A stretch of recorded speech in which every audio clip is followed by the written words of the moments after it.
Good evening, नमस्कार। Global sustainability initiative के page पर आप सभी का स्वागत है।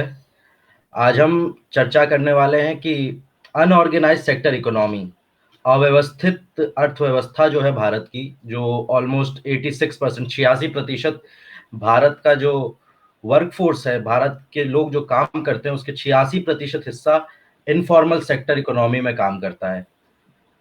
कोविड-19 पेंडेमिक के लॉकडाउन होने से पहले इंडिया में जो 22 मार्च से शुरू हुआ लॉकडाउन और अभी भी चल रहा है इन बिट्स एंड पार्ट्स, उसके पहले भी जो इनफॉर्मल सेक्टर था डिमोनेटाइजेशन के टाइम से ही काफी बुरे हालातों में था और इस लॉकडाउन ने उस सेक्टर की हालत और ज्यादा खस्ता कर दी है। ओवरऑल भी देखा जाए तो हमारी जो पूरी इकोनॉमी है, हमारी अर्थव्यवस्था है, बड़े लाचार वक्त से गुजर रही है और हमारी जीडीपी 11 साल के सबसे निम्नतम स्तर पर है। आज 4.2 आगे जा रही है। हमारे साथ आज इन विषयों पर चर्चा करने के लिए जुड़े हैं जेएनयू से retired professor Arun Kumar sir. Sir ने अपनी शुरुआत फिजिक्स से की और प्रिंसटन यूनिवर्सिटी, उसके बाद जवाहरलाल यूनिवर्सिटी। सर ने भारत के 2 बजट में भी अपना योगदान दिया, 1993 एंड 1994 बजट्स में भी सर का योगदान था। Sir has done tremendous and large amount of work in terms of economics and physics as well. Welcome sir, बहुत बहुत धन्यवाद आपका हमें समय देने के लिए। आज पिछले 2 हफ्तों से मैं ये बातचीत का सिलसिला शुरू किया है मैंने ग्लोबल सस्टेनेबिलिटी इनिशिएटिव पेज के थ्रू। हालांकि पिछले सारी चर्चाएं जो थी वो 1-to-1 कन्वर्सेशन या पैनल डिस्कशन जिसमें मैं सवालात पूछता था, पर आज के इस सेशन को मैं एक क्लासरूम की तरह ले रहा हूं जहां हमें केवल आपको सुनना है। सवाल पैदा होंगे जब हमारे पास जानकारी होगी, क्योंकि अभी इतनी चीजें चल रही हैं, इतने एस्पेक्ट हैं, इतने एंगल्स हैं इकोनॉमी के और उसमें इतने डेंट्स हो चुके हैं कि जहां सरकार अगर एक तरफ अर्थव्यवस्था को बचाने की कोशिश कर रही है तो हम कोविड-19 की मार झेल के और पीछे होते जा रहे हैं, और अगर लॉकडाउन करके उसे कंट्रोल करने की कोशिश करें तो अर्थव्यवस्था पे बहुत बुरी मार पड़ रही है। तो ऐसे में सवाल पूछ पाना मेरे लिए मुश्किल होगा, लेकिन आपके साथ आज हम एक क्लासरूम सेशन की तरह इस चर्चा को रखने वाले हैं।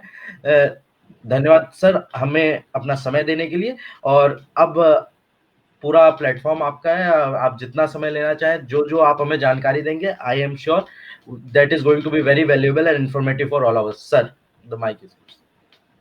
शुभम, धन्यवाद। और बाकी लोग जो सुन रहे हैं उनको भी धन्यवाद कि वो इधर आए हैं सुनने के लिए। तो मेरा पीपीटी अगर लगा दो तो फिर मैं अपनी बात शुरू करता हूँ।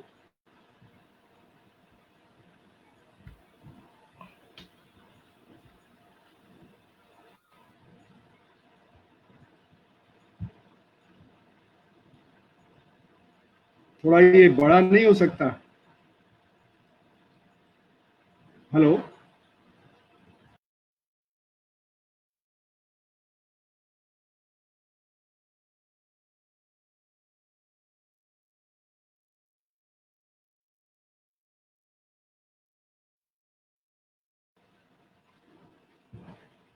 अगर मुझे सुन पा रहे हो।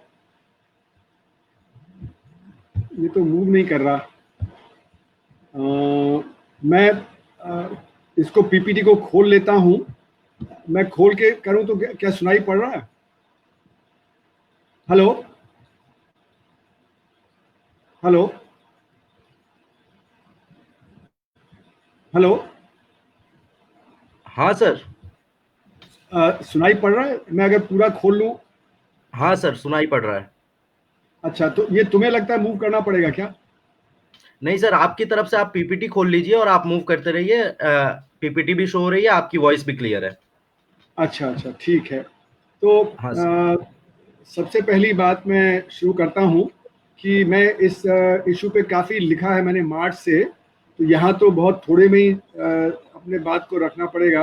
पर अगर किसी को और जानकारी चाहिए तो मेरे ईपीडब्ल्यू में आर्टिकल है, हिंदू में है, आज भी है एक डिस्कशन हिंदू में, और बाकी इंडिया लीगल में है, वायर में है, और जगह जगह पे है। तो सबसे पहली बात तो मैं कहूँगा कि ये अर्थव्यवस्था चल कैसे रही है। जब 25 मार्च को लॉकडाउन शुरू हुआ तो मेरा एक मित्र हैं जो आर्किटेक्ट हैं, उन्होंने कहा कि जब लोग घरों पे हैं, फैक्ट्रियां बंद हैं, दफ्तर बंद हैं, तो ये अर्थव्यवस्था चल कैसे रही है। तो ये बात बिल्कुल सही है। मैंने उनको कहा कि अर्थव्यवस्था इस समय कोई ज़्यादा चल नहीं रही है, सड़कें खाली हैं, मार्केट बंद हैं और लोगों का कंजम्पशन जो है वो कम हो गया है, जिसकी वजह से डीजल की खपत, बिजली की खपत गिर गई है 30%। और ये सारा दिखा रहा है कि जो हवा का प्रदूषण है और पानी का प्रदूषण है वो बहुत कम हो गया है। लोगों ने पिक्चर भेजी कि जलंधर से उनको हिमालय दिख रहा है और सिलीगुड़ी से उनको कंचनजंगा की पीक दिख रही है जो 200-250 किलोमीटर दूर है। तो ये सब दिखा रहा है कि जो इकोनॉमिक एक्टिविटी है वो करीब करीब रुक गई है। तो कंप्लीट लॉकडाउन हमारे यहाँ नहीं हुआ। उस समय आप देखें तो ज़्यादातर बड़े बड़े जो राष्ट्र हैं, अमेरिका है, बाकी जो ब्रिटेन है, यूरोप है, सब जगह लॉकडाउन करीब करीब शुरू हो गया था मार्च में। तो ये उठता है सवाल कि फिर लोग परचेज कैसे कर रहे हैं, क्योंकि खाने पीने की वस्तु तो खरीदनी ही है। तो ये ऐसा है कि जैसे हम पानी की पाइपलाइन देखें तो पानी की पाइपलाइन में जब पंपिंग होती है तो पानी आता है, लेकिन जब पंप बंद भी हो जाता है तो भी जो पानी उसमें होता है पाइपलाइन में वो थोड़ी देर के लिए तो आता रहता है। तो जो अभी हम खरीद फरोख्त कर रहे थे उस समय लॉकडाउन के दौरान, वो तो जो पहले से उत्पादन हो चुका है उसी को खरीद रहे थे। अब ये सवाल उठता है कि जो प्रोडक्शन है वो किस चीज़ का हो रहा था। तो क्योंकि लॉकडाउन में का मतलब ही तभी है कि अगर हम बाकी सब चीज़ें बंद करके जो ज़रूरत की वस्तुएं हैं, एसेंशियल आइटम्स हैं, उन्हीं का उत्पादन करें। तो जो बाकी जो चीज़ें हैं वो सब बंद हो गई थी। और ये समझ लो कि खाने पीने की वस्तुएं हैं, एफएमसीजी है, कुछ मेडिकल है, कुछ एडमिनिस्ट्रेशन है, इसके अलावा तो बाकी सब कुछ करीब करीब बंद ही हो गया था। तो लोगों के पास पैसा था पर उत्पादन बंद था। तो पैसा अपने आप में एक साधन नहीं होता। जब तक हम काम नहीं करेंगे तब तक वो हमारे फायदे का नहीं है। अब नेक्स्ट स्लाइड। तो अब देखें कि ये ऐसी जो स्थिति आई है, ये ऐसी स्थिति पहले कभी भी नहीं आई है मॉडर्न टाइम्स में। तो अगर हम देखें कि वर्ल्ड वॉर हुई 1939 टू 45, ग्लोबल फाइनेंशियल क्राइसिस आया 2007 से 2009 तक। हाँ, लेकिन युद्ध जब होता है तो उसमें अनएम्प्लॉयमेंट नहीं होता है, क्योंकि उस समय सब लोग जो युद्ध में शामिल होते हैं, उत्पादन होता रहता है, डिमांड रहती है, तो बेरोजगारी नहीं होती है, डिमांड की कमी नहीं होती। पर अगर देखें अमेरिका में पहले 5 हफ्ते में ही 2.6 करोड़ लोगों की नौकरी चली गई थी और अब 10 हफ्ते हो गए हैं तो 10 हफ्तों में करीब 4 करोड़ लोगों की नौकरी चली गई है। और वो तो पूरी की पूरी ऑर्गेनाइज्ड इकोनॉमी है। हमारे यहाँ तो जैसे कि शुभम ने बताया 94% लोग तो असंगठित क्षेत्र में काम करते हैं। तो सीएमआई के आंकड़े दिखा रहे हैं कि 120-130 मिलियन यानी 12-13 करोड़ लोगों का काम चला गया है। तो ये बहुत बड़ा समस्या है कि बेरोजगारी हो गई है और डिमांड एकदम से खत्म हो गई है। अब जो ग्लोबल फाइनेंशियल क्राइसिस था वो एक यूजुअल बिजनेस साइकिल था जहाँ पे कि डिमांड की कमी थी, पर यहाँ पे डिमांड भी कम है और सप्लाई भी खत्म हो गई, क्योंकि फैक्ट्रियां नहीं काम कर रही, दफ्तर नहीं काम कर रहे, तो सप्लाई एकदम से फ्रीज हो गई है। तो ऐसी स्थिति जहाँ पे कि डिमांड भी खत्म हो जाए, सप्लाई भी खत्म हो जाए, ऐसी स्थिति बहुत कम होती है। और यार ये कहा जाए कि आज जो समय जो है, आज का युग है, मॉडर्न जो टाइम है, उसमें ऐसा पहले कभी नहीं हुआ। और इसकी शुरुआत कैसे हुई? इसकी शुरुआत हुई कि एक मेडिकल इमरजेंसी आई और मेडिकल इमरजेंसी ने एक इकोनॉमिक इमरजेंसी को भी शुरू कर दिया, क्योंकि सारी के सारी प्रोडक्शन रुक गया। तो ये दोनों चीज़ें इंटरलिंक्ड हैं, दोनों का आपस में तालमेल है और इसको हमें समझना चाहिए कि इसमें किस तरह का तालमेल है और किस तरह की परेशानी है। तो सवाल उठता है कि लॉकडाउन क्यों, क्या वजह है कि लॉकडाउन? ये जो वायरस है वो बहुत ही इन्फेक्शियस है और ये एक व्यक्ति से दूसरे व्यक्ति तक फैलता है और वो बड़ी तेजी से फैलता है। अब ये देखें कि जैसे पहले भी ऐसे वायरस आए, तो जैसे इबोला आया, सार्स आया, मेड्स आया पिछले 20 सालों में, तो वो लोग वो इतने निपा वायरस था सर। हाँ, केरला में निपा वायरस जो अभी हाल में आया था केरला में, तो ये इतने फैलते नहीं थे एक से दूसरे व्यक्ति में, पर ये बहुत तेजी से फैलता है। लेकिन इसमें जो डेथ इतनी नहीं होती है, 80% को तो बहुत ही एसिम्प्टोमेटिक होता है, ज़्यादा उनको परेशानी नहीं होती है। पर फिर भी इसमें क्या है कि 2% लोग अगर भी मरेंगे, तो हमारे देश में अगर ये सब में फैल गया तो 2% का मतलब होगा कि 2.7 करोड़ लोग मर जाएंगे इससे, अगर हम इसको फैलने देते हैं। और क्योंकि हमारे यहाँ गरीबी ज़्यादा है, हमारे यहाँ मेडिकल फैसिलिटीज़ बहुत कम है, तो 5% अगर सीवियर केसेस होंगे तो उतना हमारा हॉस्पिटल सिस्टम कंट्रोल नहीं कर पाएगा। 5% का मतलब हुआ 6 करोड़ लोग। तो उससे पूरा सोशल केओस हो जाएगा, सोसाइटल ब्रेकडाउन हो जाएगा। और अभी तो हम देख रहे हैं बॉम्बे में, वहाँ पे तो मुंबई में तो हालत खराब है, दिल्ली में भी हालत खराब है। लोग जो हॉस्पिटल केईएम हॉस्पिटल के बाहर इंतजार कर रहे हैं कि कब कोई बिस्तर खाली हो तो हम अंदर जाके अपना इलाज करवाएं। तो बॉम्बे का सिस्टम जो हमारे कंट्री में बेस्ट है मेडिकल सिस्टम, वो एकदम से ब्रेकडाउन के उस पे है। इवन तो इस सर मुझे आज 2 कहानियाँ पता चली हैं।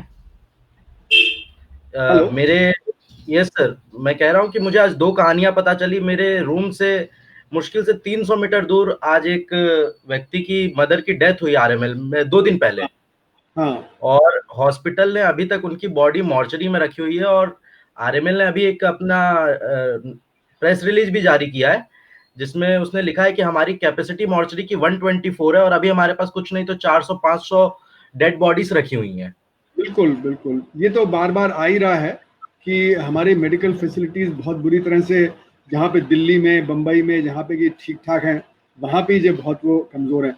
और इसीलिए लॉकडाउन की ज़रूरत पड़ती है, क्योंकि लॉकडाउन में होता क्या है कि आदमी जब आपस में मिलते नहीं हैं तो उसका जो स्प्रेड होता है डिजीज़ का वो कम हो जाता है। तो इससे हमें समय मिलता है कि हम अपना मेडिकल सिस्टम इम्प्रूव कर लें, कोशिश करें कि वैक्सीन बना लें, कोई दवा हो जाए, क्योंकि अभी तो ना वैक्सीन है ना दवा है, तो ये फैलता ही जाएगा। और एक चीज जो होती है जिसको एपेक्स कहा जाता है, एपेक्स का मतलब है कि मैक्सिमम कितना होगा। तो अगर ये फैलना ये कम होगा तो एपेक्स नंबर कम हो जाता है, और एपेक्स नंबर अगर हमारी मेडिकल कैपेसिटी के कम रहेगा तो फिर हम डिजीज से सामना कर लेंगे। पर अगर ये जो एपेक्स नंबर है, जो मतलब मैक्सिमम नंबर है, वो अगर हमारी मेडिकल कैपेसिटी से ज़्यादा हो जाता है तो सारा ये मतलब जो है सिस्टम टूटने लगता है। तो ये लॉकडाउन इसलिए ज़रूरी है कि चीज़ें हमारे कंट्रोल में रहें। लॉकडाउन अपने आप में कोई सोल्यूशन नहीं है, वो मेडिसिन नहीं है, वो कोई आपका वैक्सीन नहीं है। तो डिजीज तो फैलता ही जाएगा लेकिन धीरे धीरे फैलेगा, इसलिए लॉकडाउन जरूरी है। अब ये देखिए कि इसका असर क्या होगा। अब लॉकडाउन का मतलब है कि बहुत कम लोग ही बाहर निकलेंगे या बहुत कम लोग आपस में मिले जुलेंगे। पर होता क्या है कि गरीब आदमी जो है वो तो रोज कमाता है, रोज खाता है, उसके पास कोई कैपेसिटी नहीं है कि वो एक हफ्ते का सामान खरीद ले या एक महीने का सामान खरीद ले। तो जैसे ही उसकी आमदनी खत्म हो जाती है, उसका काम खत्म हो जाता है, आमदनी खत्म हो जाती है, तो उसके पास खाने पीने का सामान नहीं होता और वो भूखा पड़ने लगता है। और जी, इसीलिए हमने देखा कि बहुत सारे जो व्यक्ति हैं वो फिर अब जो शहर से गांव वापस जा रहे हैं जहां से वो आए। और इतना डेस्परेट सिचुएशन है क्योंकि एक तो मन में डर भी है कि कहीं जी। जो इससे हम मर ना जाएं, और दूसरा खाने पीने की सुविधा नहीं है और बाकी सुविधा और नहीं है। तो ये डेस्परेट सिचुएशन में लोग 1000 किलोमीटर 1500 किलोमीटर चलने को तैयार हैं, बिना खाने के, बिना मतलब पानी के वो चल रहे हैं। और वो कह रहे हैं कि अगर हमको मरना ही है तो घर में जाएं जहाँ पे हमारा परिवार है, और वहाँ पे हम मरें तो वो ज़्यादा अच्छा है बनिस्बत हम कहीं विदेश में बैठे हुए मर जाएं। तो इसका ये दिखा रहा है कि आज जो लोगों के दिलो दिमाग पे बहुत ज़्यादा एक डर फैल गया है। तो ये जी, लोग जो बिल्कुल। वापस गए हैं, ये इनको लगता है कि गांव में कम से कम खाने पीने का तो मिल जाएगा। और यहाँ हाँ, पे क्योंकि उनकी जो फैसिलिटीज नहीं थी, उनको किसी ने तनख्वाह नहीं दी, उनको कुछ खाने पीने का नहीं मिला, तो बड़ी बुरी हालत में जो जा रहे हैं, तो मुझे लगता है वो जल्दी वापस भी नहीं आएंगे। और ये बिल्कुल। जो वापस जा रहे हैं उससे ये लग रहा है कि जो रूरल एम्प्लॉयमेंट गारंटी स्कीम है उसमें ज़बरदस्त डिमांड है। तो जैसे ही 14 अप्रैल को थोड़ा खोला गया, तो राजस्थान में जो रूरल एम्प्लॉयमेंट गारंटी स्कीम है उसमें 10 गुना ज़्यादा लोगों ने अप्लाई किया पहले के मुताबिक। और महाराष्ट्र में जब खोला गया 14 अप्रैल के बाद, तो करीब 2.5 गुना लोगों ने अप्लाई किया रूरल एम्प्लॉयमेंट गारंटी स्कीम के लिए। तो ये दिखा रहा है कि क्राइसिस बहुत ज़बरदस्त है।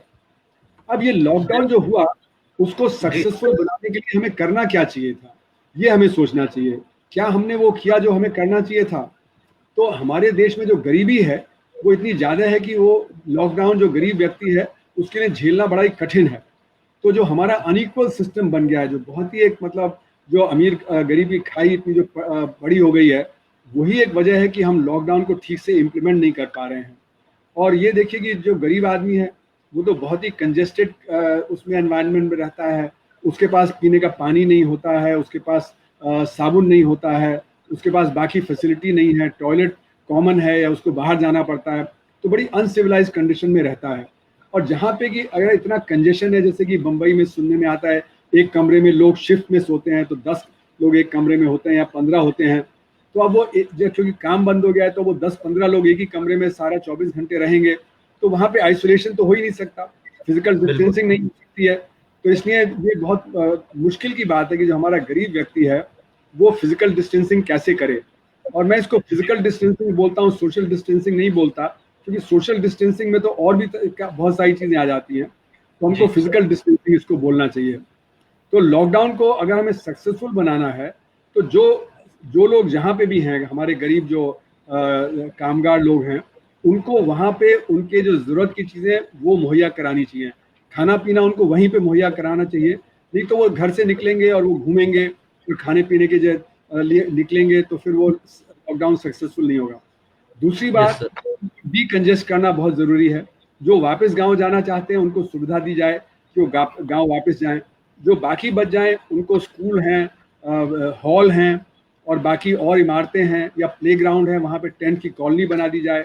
तो जैसे कि धारवी वगैरह में बहुत ज़्यादा डेंसिटी है, तो वहाँ से आधे से 2/3 लोगों को वहाँ से अगर चले जाएं तो फिर जब डेंसिटी कम हो जाएगी तो फिर लॉकडाउन सक्सेसफुल होगा। तो इसलिए लॉकडाउन के सक्सेस के लिए डीकंजेस्ट करना ज़रूरी है, सबको जहाँ पे हैं वहाँ पे खाना पीना मुहैया कराना ये बहुत ज़रूरी है। तो ये बहुत ही कठिन काम है, क्योंकि इतना बड़े स्केल पे लोगों को जब मूव करना, इतने बड़े स्केल पे खाना पीना देना, लेकिन ये आज की स्थिति युद्ध से भी बदतर स्थिति है। इसलिए हम जैसे कि एक वॉर टाइम एफर्ट करते हैं, उसी तरह से बाकी सब काम छोड़ के इस वॉर टाइम एफर्ट में लग जाना चाहिए। अगर ये हम नहीं करेंगे और हमारा लॉकडाउन सक्सेसफुल नहीं हुआ तो डिजीज भड़क पड़ेगा। जैसे कि हम देख रहे हैं कि आज मतलब पिछले 2 हफ्ते पहले जहाँ 1000, 1500, 2000 लोग ही पाए जाते थे, 6000, 7000 लोग पाए जा रहे हैं जो कि बीमार पाए जा रहे हैं। तो नंबर हमारे यहाँ बहुत तेजी से बढ़ रहा है। इसके पीछे वजह यह है कि लॉकडाउन में हमने वो नहीं किया जो हमें करना चाहिए। अब हमें समझना चाहिए कि आज की जो आधुनिक अर्थव्यवस्था है उसका स्वरूप क्या है। तो सबसे पहली बात यह है कि आज जो आधुनिक अर्थव्यवस्था है उसमें डिवीजन ऑफ लेबर बहुत ज़्यादा है। हर व्यक्ति स्पेशलाइज है, कोई वकील है तो कोई जो चार्टर्ड अकाउंटेंट है, तो कोई डॉक्टर है, तो कोई जो टीचर है। तो हम कोई भी चीज़ अपने आप से उत्पादन नहीं कर सकते। जैसे घर में देखें तो चम्मच है, पेन है, तो अगर हम अकेले हैं तो ना हम चम्मच बना सकते हैं, ना पेन बना सकते हैं, कुछ कर सकते हैं। तो जो सेल्फ सफिशिएंसी है लाइफ की वो एकदम खत्म हो गई है। और गांव की जिंदगी में भी सेल्फ सफिशिएंसी अब नहीं रह गई है। तो गांव में भी जैसे उत्पादन होता है, आप कृषि में उत्पादन करते हैं तो बहुत सारी चीज़ें बाहर से खरीदते हैं, चाहे वो उर्वरक हो, चाहे पेस्टिसाइड हो, चाहे आपका जो खाद हो, और चाहे आपका जो बीज है, इम्प्लीमेंट्स हैं, वो सब बाहर से आते हैं। और फिर गांव में आजकल बहुत सारा सामान FMCG वगैरह तो बाहर से ही आता है। तो जो गांव की ज़िंदगी है वहाँ पे भी सेल्फ सफिशिएंसी नहीं है, और शहर की ज़िंदगी में तो बिल्कुल भी नहीं है। तो इसलिए मार्केट जो होता है, बाज़ार है, उसका महत्व है, क्योंकि बाज़ार में हम एक्सचेंज करते हैं। जो हम पैदा कर रहे हैं और जो कोई दूसरा पैदा कर रहा है, हम एक दूसरे से एक्सचेंज करते हैं पैसे के ज़रिए से। तो पैसा हम देते हैं और चीज़ को हम खरीदते हैं। तो जो आमदनी होती है वो उससे कमाई जाती है जो हम काम करते हैं अपने घर से बाहर। अगर सभी लोग अपने घर में ही काम करते रहें और बाहर से कुछ ना ले तो फिर तो मतलब उनके पास बहुत कम ही चीज़ आएगी। तो जैसे कि उदाहरण के तौर पे अगर हमारे घर में कोई काम वाली आती है तो वो काम करती है जो हम खुद घर में कर सकते हैं, लेकिन क्योंकि वो बाहर से आती है तो हम उसको तनख्वाह देते हैं। यानी कि हम अपना जो लेबर है, जहाँ पे हम काम कर रहे हैं, वहाँ जो हमने लेबर किया, उससे जो पैसा कमाया वो हमने उसको काम वाली को दिया। तो हमने अपना लेबर उसके लेबर से एक्सचेंज किया। तो ये मॉडर्न डे इकोनॉमी का एक बहुत अहम हिस्सा है कि हम मार्केट में जाके एक्सचेंज करते हैं और हमारी सेल्फ सफिशिएंसी अब कहीं भी नहीं है। तो अगर हम सोचें कि एक रॉबिन्सन क्रूसो जो एक टापू पे अकेले रह रहा है, तो उसको सब कुछ अपने लिए खुद करना पड़ेगा, कपड़ा बनाना, खाना लाना, पानी लाना, घर की मरम्मत करना या घर बनाना। तो वो बहुत ही रूडिमेंट्री लाइफ करेगा, उसके पास ज़्यादा कुछ नहीं होगा। लेकिन आज हमारे समाज में बहुत तरह का कैपिटल है, तरह तरह की चीज़ें बनती हैं, लाखों तरह की चीज़ें बनती हैं, चाहे कपड़ा हो, खिलौना हो, किताब हो, कॉपी हो, सब तरह की चीज़ें बनती हैं। तो हम बहुत सारी चीज़ें बनाते हैं, लेकिन जब लॉकडाउन हो गया तो लोग अपने काम पे नहीं जा सकते और प्रोडक्शन एकदम से बंद हो जाता है। तो जो मॉडर्न डे प्रोडक्शन है वो क्या है कि जगह जगह होता है और वो कॉन्सेंट्रेटेड प्रोडक्शन होता है। जैसे खेती है, खेती में भी जो हमारा अनाज है उसकी उपज पंजाब, हरियाणा और वेस्ट यूपी में ज़्यादा होती है, फिर जहाँ डेफिसिट स्टेट है वहाँ पे पहुँचाया जाता है। जैसे कारें हैं, वो चेन्नई के बाहर ज़्यादा बनती हैं और दिल्ली के बाहर मानेसर और जो गुड़गांव में ज़्यादा बनती हैं, फिर वहाँ से वो सब जगह पहुँचाई जाती हैं। तो इसलिए जो कॉन्सेंट्रेटेड प्रोडक्शन है उसको हमको पहुँचाने के लिए फाइनेंस चाहिए, ट्रेड चाहिए, ट्रांसपोर्टेशन चाहिए।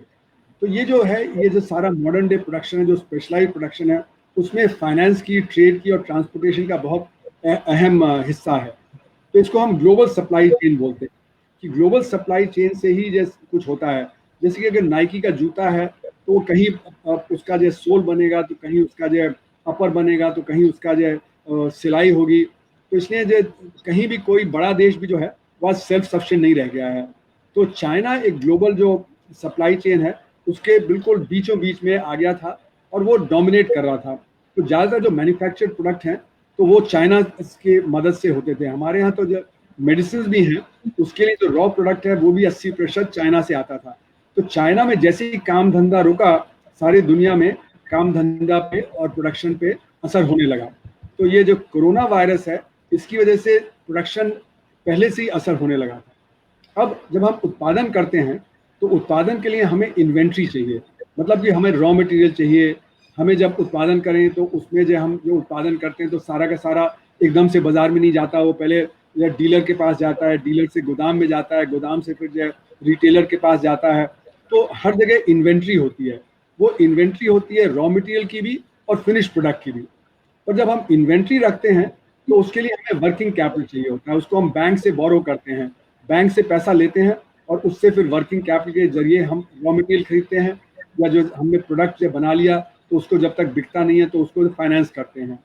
तो इसलिए लॉकडाउन में दो चीज़ें होती हैं, एक तो जो वर्कर है वो काम पे नहीं जा सकता, वो मशीनें नहीं चला सकता, वो दफ्तर नहीं जाता, और दूसरा जो इनपुट हैं वो डिस्टर्ब हो जाते हैं। उनका उत्पादन जैसे ही रुकता है तो आगे जो उत्पादन है वो रुक जाता है। जैसे कि अगर हमें शर्ट बनानी है तो उसके लिए कपड़ा चाहिए, कपड़ा बनाने के लिए हमें ताकत चाहिए, ताकत के लिए हमें जो है कपास चाहिए। तो अगर ये कपास का जो आना रुक जाए तो तागे का रुक जाएगा, तागे से कपड़ा रुक जाएगा, कपड़ा रुका तो जो शर्ट रुक जाएगी। इसलिए जो इनपुट हैं वो डिस्टर्ब हो जाते हैं और इसीलिए प्रोडक्शन एक तरह से रुक जाता है। तो हालांकि वर्कर्स भी हैं, कैपिटल भी है, मशीनें भी हैं, लेकिन प्रोडक्शन रुक जाता है। और इसके लिए जो सारा जो सिस्टम है फाइनेंस वगैरह का, वो सारा भी परेशानी में आ जाता है। अब जो उत्पादन होता है वो उत्पादन कई लेवल पे होता है, एक लार्ज स्केल होता है और एक स्मॉल स्केल, यानी बड़े स्केल पे भी होता है, छोटे स्केल पे भी होता है। लेकिन भारत में हमारे यहाँ और भी ज़्यादा कॉम्प्लिकेटेड है। हमारे यहाँ बीच का मीडियम स्केल भी होता है और फिर एकदम न्यूनतम कॉटेज सेक्टर या अनऑर्गेनाइज सेक्टर भी होता है। और ये जो अनऑर्गेनाइज सेक्टर और कॉटेज सेक्टर है ये डोमिनेंट है। हमारे यहाँ 6 करोड़ यूनिट अनऑर्गेनाइज सेक्टर के हैं, मीडियम स्केल और स्मॉल स्केल के करीब 6 लाख यूनिट हैं, और जो लार्ज इंडस्ट्री है वो 6,000 है। तो एक तरफ 6,000, एक तरफ 6 लाख और एक तरफ 6 करोड़। तो जो सबको वर्किंग कैपिटल चाहिए, वो चाहे जो अनऑर्गेनाइज सेक्टर का हो, चाहे जो ऑर्गेनाइज सेक्टर का हो, वो चाहे लार्ज स्केल का हो, कॉटेज स्केल का हो, सबको वर्किंग कैपिटल चाहिए, क्योंकि सबको रॉ मटेरियल खरीदना है और सबको जब लोगों को तनख्वाह देनी है और जो फिनिश प्रोडक्ट है उसका सप्लाई रखना है। और फिर जो बिजनेस होते हैं उनको लोन लेना पड़ता है, तो लोन वो बैंक से लेते हैं, और क्योंकि वो लोन लेते हैं अपना बिजनेस शुरू करने के लिए, फैक्ट्री लगाने के लिए, फिर जब अब दफ्तर बनाने के लिए, सब कुछ लोन पे काम करता है। तो जो कहा जाए तो जो सारा का सारा बिजनेस है उसमें बहुत सारा लोन यानी ऋण होता है, और उस ऋण पे इंटरेस्ट देना पड़ता है, और ये जो इंटरेस्ट देना पड़ता है यही एक परेशानी का कारण बन जाता है। तो अब जो इंटरेस्ट है वो कहाँ से दिया जाएगा? इंटरेस्ट देने के लिए हमें रेवेन्यू जनरेट करना पड़ेगा, हमें अपना माल बेचना पड़ेगा। अगर हम दफ्तर चला रहे हैं तो हमें कुछ सर्विस देना पड़ेगा, उस सेल से हमारा जो रेवेन्यू आता है उस रेवेन्यू से हम इंटरेस्ट पे करते हैं। और अगर सेल रुक जाता है, अगर हमारी बिकवाली रुक जाती है, तो हमारे पास पैसा नहीं रहेगा, तो हम लोन भी नहीं दे पाएंगे, इंटरेस्ट भी नहीं, लोन वापस नहीं कर पाएंगे और इंटरेस्ट नहीं दे पाएंगे। और जब ऐसा होता है तो बिजनेस फेल करने लगता है। इसी को हम नॉन परफॉर्मिंग एसेट बोलते हैं बैंक का, कि बैंक को जब वापस नहीं पैसा आता है तो नॉन परफॉर्मिंग एसेट हो जाता है, और फिर बिजनेस को एक तरह से फेल कहा जाता है कि बिजनेस फेलियर के कगार पे पहुंच गया है। अगर हम प्रोडक्शन फिर भी कंटिन्यू करें, हमारा सेल तो हो नहीं रहा, अगर हम प्रोडक्शन जारी रखें तो हमें और ज़्यादा इनपुट चाहिए, और ज़्यादा रॉ मटेरियल चाहिए, और क्योंकि बिकवाली नहीं हो रही है तो फिर हमारी जो फिनिश प्रोडक्ट है उसका जो गोदाम में जो माल बढ़ता चला जाएगा, और फिर हमें वर्किंग कैपिटल और चाहिएगा, और फिर हमें उस पर इंटरेस्ट भी और पे करना पड़ेगा। तो इसलिए जैसे ही सेल्स रुकता है तुरंत ये प्रोडक्शन भी रुक जाता है, क्योंकि जैसे मारुति है, मारुति अब खुलने के कगार पे है, और वो कह रही है कि हमारे जो शोरूम में लोग नहीं आ रहे हैं, हमारे पास ऑलरेडी 1 लाख कारें पड़ी हैं, तो हम और कारें इस समय ज़्यादा प्रोड्यूस करके क्या करेंगे जब तक वो बिकना ना शुरू करें। तो जब सेल्स होते हैं तभी प्रोडक्शन दोबारा चालू होते हैं, और अगर प्रोडक्शन नहीं भी चालू होता है तो लॉसेस बढ़ते चले जाते हैं, और कंपनी जो होती हैं वो अपना प्रोडक्शन रोक देती हैं, और फिर वो परेशानी के दौर में चली जाती है, क्योंकि जब सेल रुक गया तो जैसे मैंने कहा रेवेन्यू रुक जाता है, रेवेन्यू से फिर हम पेमेंट नहीं कर पाते। तो अब क्या है, इससे जो लॉकडाउन से सब जगह सेविंग्स खत्म होती जाती है। कुछ कंपनियां होती हैं जिनको हम बोलते हैं हेल्दी कंपनी, जो अच्छी कंपनी होती है, उनके पास रिजर्व बहुत होता है। तो जो बड़ी बड़ी कंपनी होती हैं उनका जो बहुत प्रॉफिट होता है उसका एक हिस्सा वो बचा के रखते हैं, उसको रिजर्व बोलते हैं। पर अब क्या है कि वो अपने रिजर्व को इस्तेमाल करते चले जाएंगे, उनको तनख्वाह देनी है, उनके पास जो वर्किंग कैपिटल है उसका इंटरेस्ट पे करना है, तो एक तरह से अपना जो पहले से बची खुची राशि थी उसमें से वो करेंगे, तो डिस सेविंग कहलाती है। और फिर दूसरी तरफ जो कमज़ोर कंपनियां हैं, और हमारी अर्थव्यवस्था तो काफ़ी कमज़ोर हो गई थी, जनवरी तक हमारा रेट ऑफ ग्रोथ वैसे ही गिर गया था, एनपीए काफ़ी बढ़ गए थे, तो जो वीक कंपनी होती हैं वो तो वैसे ही लॉस पे चल रही होती हैं, उनके पास रिजर्व नहीं होता तो उनका लॉस और बढ़ने लगता है। फिर जो छोटे यूनिट होते हैं, कॉटेज सेक्टर के हैं, उनके पास रिजर्व तो करीब करीब नहीं के बराबर होता है, तो वो भी जो है एक तरह से डिफॉल्ट करने लगते हैं, वहाँ पे भी डिस सेविंग होती है। और जो कॉटेज सेक्टर है, जो सबसे न्यूनतम, जो सबसे छोटा होता है, वो तो बेचारा जो कमाता है उसी में से खाता है, उसी में से करता है। तो जैसे कोई सब्जी वाला है या फल वाला है, तो जो रोज की कमाई है उसी से वो खाएगा, और उसी में से जो बचत करेगा उसी से अगले दिन वो जाके सामान खरीदेगा। तो उनके जो वर्किंग कैपिटल होता है, जो कंजम्पशन है, वो एक ही तरह से चलता है, और जब उनका काम रुक जाता है तो उसी में से खा लेते हैं, तो उनका वर्किंग कैपिटल तो खत्म ही हो जाता है। फिर जो बैंक हैं, बैंक के पास तो पैसा कहाँ से आता है, हम लोग डिपॉजिट करते हैं, अपनी जो बचत होती है। अब बैंक के पास जब इंटरेस्ट वापस नहीं आएगा, उसका लोन नहीं रिटर्न होगा, तो उनकी भी सेविंग घटने लगेगी। तो इसलिए जब बैंक में परेशानी होती है कि उनका जो इंटरेस्ट नहीं आ रहा, लोन नहीं आ रहा, तो उनके जो रिजर्व होते हैं वो भी कम होने लगते हैं, तो वो भी डिस सेविंग है। यानी कि अर्थव्यवस्था में देखा जाए तो इस समय लॉकडाउन में सब डिस सेव कर रहे हैं, वो चाहे कंज्यूमर है, वो चाहे बैंक है, वो चाहे कंपनियां हैं, चाहे अच्छी कंपनियां हैं, जो घाटे वाली कंपनियां, दोनों में सब में डिस सेविंग हो रहा है। अब डिस सेविंग के बाद देखें तो इन्वेस्टमेंट को क्या असर पड़ता है, क्योंकि जब डिस सेविंग होता है तो इन्वेस्टमेंट पे भी असर पड़ता है। तो जो वर्किंग कैपिटल है वो इन्वेस्टमेंट का एक हिस्सा होता है, और बिना वर्किंग कैपिटल के हम प्रोडक्शन नहीं कर सकते। तो ये दिखाता है कि इन्वेस्टमेंट हमारा कंजम्पशन से ज़्यादा ज़रूरी होता है ग्रोथ के लिए। जहाँ इन्वेस्टमेंट रुक जाता है तो ग्रोथ भी एक तरह से रुकने लगती है। तो जो उत्पादन होता है उसके चलते हुए वर्कर्स को जो तनख्वाह मिलती है, बिजनेसमैन प्रॉफिट कमाता है, और जैसे ही लॉकडाउन हुआ, प्रोडक्शन रुक गया, तो वर्कर्स की वेजेस जो रुक जाती हैं और बिजनेसमैन का प्रॉफिट रुक जाता है। जब आमदनी कम हो गई वर्कर की, बिजनेसमैन की, तो वो मार्केट में खरीदारी भी कम करेगा, तो डिमांड गिर जाती है। जब डिमांड गिर जाती है तो उत्पादन की जो कैपेसिटी है हमारी वो खाली पड़ जाती है। जैसे कि अगर मारुति कारें नहीं प्रोड्यूस कर रहा तो मतलब उसकी जो कैपेसिटी है वो 0% यूटिलाइज हो रही है, उसकी 100% कैपेसिटी अनयूटिलाइज है। अब जब उसकी कैपेसिटी अनयूटिलाइज है तो वो इन्वेस्टमेंट और करके क्या करेगा, तो जो बिजनेसमैन है वो इन्वेस्टमेंट करना बंद कर देता है, और जब इन्वेस्टमेंट करना बंद कर देता है तो जो कैपिटल गुड्स इंडस्ट्री वगैरह है वो सख्ते में आ जाते हैं, तो वहाँ पे अनएम्प्लॉयमेंट बढ़ने लगता है। तो एक विशस साइकिल है, इसमें इनकम कम हो जाती है तो कंजम्पशन कम हो जाता है, कंजम्पशन कम हो जाता है तो इन्वेस्टमेंट कम हो जाता है, इन्वेस्टमेंट कम हो जाता है तो फिर और जो अनएम्प्लॉयमेंट होता है और कंजम्पशन कम हो जाता है। तो एक विशस साइकिल शुरू हो जाती है, जिसकी वजह से सारी अर्थव्यवस्था में परेशानी आ जाती है। अब इसका असर क्या है कि जो बचत है हमारी, जो सेविंग, जैसे मैंने कहा, तो सेविंग क्या होती है, हम पहले कुछ काम करते हैं, उसमें से कुछ काम करने से हमें आमदनी होती है, उस आमदनी से हम कंजम्पशन अपना करते हैं, और कंजम्पशन के बाद जो पैसा बच जाता है वो हमारी सेविंग होती है। तो जब कंजम्पशन तो है वो तो कंटिन्यू करना पड़ेगा, बिना कंजम्पशन के तो जिंदगी चल नहीं सकती है। और जब इनकम हमारी खत्म हो गई तो फिर जो सेविंग भी खत्म हो गई, और जब सेविंग खत्म हो गई तो फिर हम जो वो कंज्यूम कर रहे हैं जो हमने पहले से सेव किया हुआ है। तो इसलिए सब लोग इस डिस सेव कर रहे हैं, चाहे वो कोई कंज्यूमर है, चाहे वो बिजनेसमैन है, चाहे बैंक है। तो सेविंग्स एकदम से अर्थव्यवस्था में नेगेटिव हो जाती हैं, और जो इन्वेस्टमेंट है वो भी नेगेटिव हो जाता है। और इसी से लिए हमारे जो सेंट्रल बैंक है, रिजर्व बैंक ऑफ इंडिया, उसकी नीतियां कमजोर पड़ जाती हैं, वो नीतियां काम नहीं करती हैं। अब हमारे सेंट्रल बैंक जो रिजर्व बैंक है उसने बहुत सारी नीतियां अपनाई हैं पिछले 3-4 महीने में, क्योंकि अर्थव्यवस्था तो परेशानी के दौर से चल ही रहा था। उसने इंटरेस्ट रेट कम कर दिया, उसको रेपो रेट और रिवर्स रेपो रेट बोलते हैं, वो कम कर दिया जिससे अर्थव्यवस्था में इंटरेस्ट रेट कम हो जाए। तो इसलिए कि इंटरेस्ट रेट कम होने से उनको लगता है कि जब लोग इन्वेस्ट ज़्यादा करेंगे, लेकिन लोग इन्वेस्ट ज़्यादा नहीं कर रहे हैं क्योंकि डिमांड ही नहीं है। अब जब बिजनेस जब बंद है तो वो जो और लोन लेके क्या करेगा, तो इसलिए बिजनेस लोन नहीं ले रहे हैं, और इसलिए बैंक जो हैं उनके पास लोन की डिमांड खत्म हो गई है।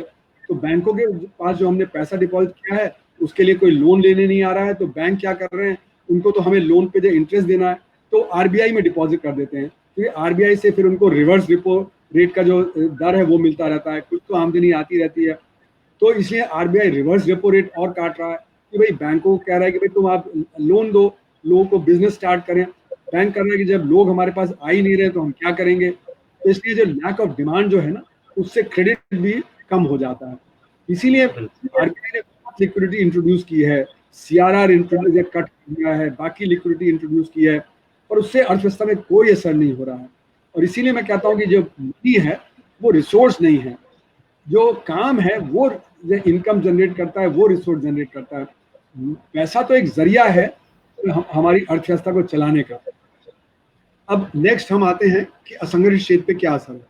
जैसे मैंने कहा कि असंगठित क्षेत्र वो क्षेत्र है जहाँ पे की आमदनी बहुत कम होती है, और जो गरीब आदमी है उसकी बचत बहुत ही कम होती है, और जैसे ही जो आमदनी खत्म होती है तो वो कंजम्पशन उसका एकदम से गिर जाता है क्योंकि उसके पास बचत नहीं है।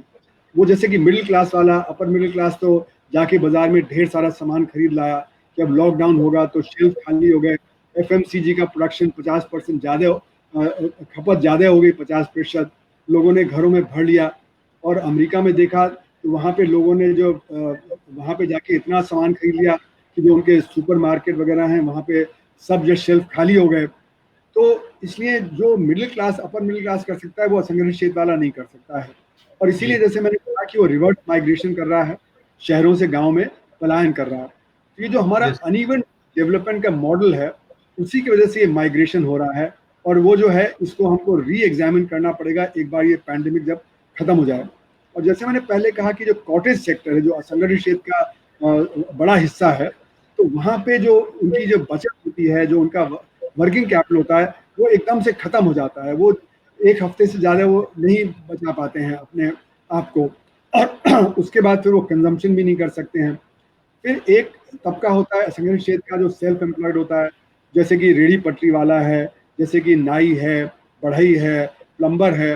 तो ये लोग भी अपना रोज काम करते हैं, रोज कमाते हैं, रोज खाते हैं, इनके पास भी सेविंग नहीं होती है, और इन लोगों का भी जैसे काम रुकता है ये भी परेशानी में आ जाते हैं।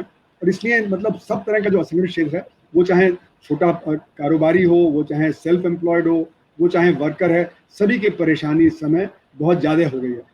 अब संगठित क्षेत्र पे आते हैं। संगठित क्षेत्र जो होता है वहाँ पे तनख्वाह होती है फिक्स्ड, और वो तनख्वाह उनको मिलती रहती है। हालांकि अब देखा गया है कि पिछले 2 महीने में कि संगठित क्षेत्र में भी बहुत छटनी हो रही है।